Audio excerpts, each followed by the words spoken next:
இதுல அருணகிரிநாதர் சொல்றதுன்னா, என் மனசாகிய மயிலில் ஏறக்கூடிய முகம் ஒன்று, ஏறு மயில் ஏறி விளையாடு முகம் ஒன்று.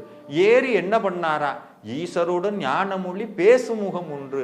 சிவபெருமானுக்கே உபதேசம் பண்ணியவர் அப்படின்னு குருவாக இருந்து உபதேசம் பண்ணியது ஒரு முகம்.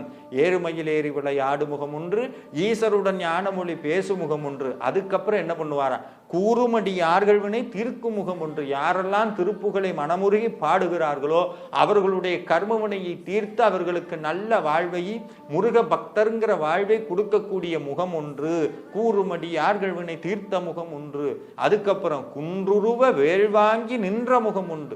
கிரௌஞ்ச மலைய தூள் தூளாக்க பொடியாக்கி அந்த வேலை விட்ட ஒரு முகம் ஒன்று. அதுக்கப்புறம் கூறுமடியார்கள் வினை தீர்த்த முகம் ஒன்று, குன்றுருவ வேள்வாங்கி நின்ற முகம் ஒன்று. அந்த கிரிக்கு, அந்த மலைக்கு அப்புறத்தில் இருந்த இந்த சூரர் கூட்டங்களை எல்லாம், அசுரர் கூட்டங்களை எல்லாம் அழித்த முகம் ஒன்று. கூறுமடியார்கள் வினை தீர்த்த முகம் ஒன்று, குன்றுருவ வேள்வாங்கி நின்ற முகம் ஒன்று.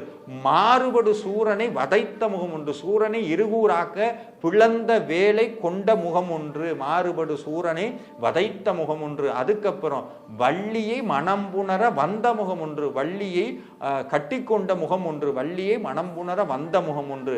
இதெல்லாம் எனக்கு தெரிஞ்ச அர்த்தம்பா. அருணகிரிநாதர் சொல்றா, இதெல்லாம் தான் எனக்கு தெரியுது. ஆனா உன் திருமுகத்தினுடைய ரகசியம் அவ்வளவெல்லாம் தெரிஞ்சுக்கிற அளவுக்கு எனக்கு ஆற்றல் பத்தாது, அருளும் பத்தாது.